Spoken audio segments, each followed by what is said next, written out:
நேற்று முதல்வர் ஜோசப் விஜய் அவர்களை இரட்டை அர்த்தத்தில் பேசினார், தரக்குறைவாக விமர்சனம் பண்ணார்ன்ற காரணத்துக்காக எதிர்க்கட்சி தலைவர் உதயநிதி ஸ்டாலின் அவர்களை இன்று கைது செய்திருப்பது வரவேற்கத்தக்கது, வாழ்த்துக்கள்.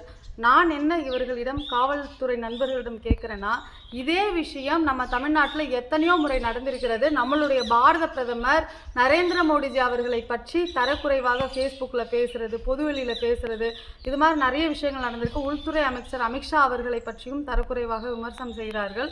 இப்படியெல்லாம் நடக்கும்பொழுது நாங்கள் பாரதிய ஜனதா கட்சி தொண்டர்கள் எத்தனையோ முறை எஸ்பி ஆஃபீஸில், கமிஷனர் ஆஃபீஸ்லலாம் போய் நாங்கள் கம்ப்ளைண்ட் கொடுத்துருக்கோம்.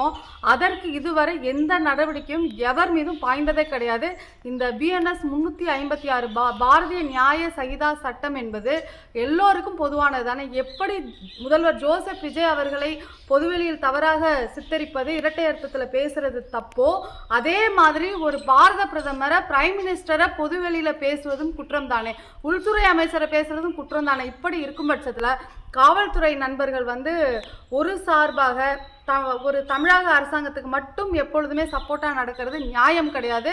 இந்த காவல்துறை நண்பர்கள் எப்படி இன்னைக்கு எதிர்க்கட்சி தலைவர் அவர்களை கைது செய்தார்களோ அது மாதிரி இனிமே பொதுவெளியில் பிரதம மந்திரியையோ உள்துறை அமைச்சரையோ இல்லை சமுதாயத்தில் எந்த அரசியல் தலைவரையோ விமர்சனம் செய்தாலும் அவர்கள் மீது நடவடிக்கை எடுக்க முன்வர வேண்டும். ஏன் நான் இதை சொல்கிறேன்னா, கடந்த ஒரு 75 வருஷமாக தமிழக அரசியலில் ஒரு சாபக்கேடுன்னு கேட்டால், ஒரு அரசியல் கட்சி தலைவரை இன்னொரு அரசியல் கட்சியில் இருக்கக்கூடியவர்கள் தவறாக சித்தரிப்பது, விமர்சனம் செய்வது, இல்லை ஓட்டு வங்கி அரசியலுக்காக எவர் ஒருவரையும், எந்த ஒரு தலைவரையும் யார் வேணாலும் சோஷியல் மீடியாவில் தவறாக சித்தரிக்கலாம், அவருடைய சொந்த வாழ்க்கையை பற்றி பொதுவெளியில் அசிங்கமாக பேசலாம். இதையெல்லாம் முழுவதுமாக களைய வேண்டும். ஒரு நாகரிகமான அரசியல் இனிமே நம்ம தமிழ்நாட்டில் நடக்க வேண்டும் என்றால், இனிமேல் யாரை பற்றி தரக்குறைவாக பேசினாலும், ஒரு சாதாரண மனிதன் மீது ஒரு தனிப்பட்ட தாக்குதல் விழுந்தாலும் கூட அவர்கள் மீது கைது நடவடிக்கை எடுப்பதற்கு இந்த காவல்துறை முன்வர வேண்டும்.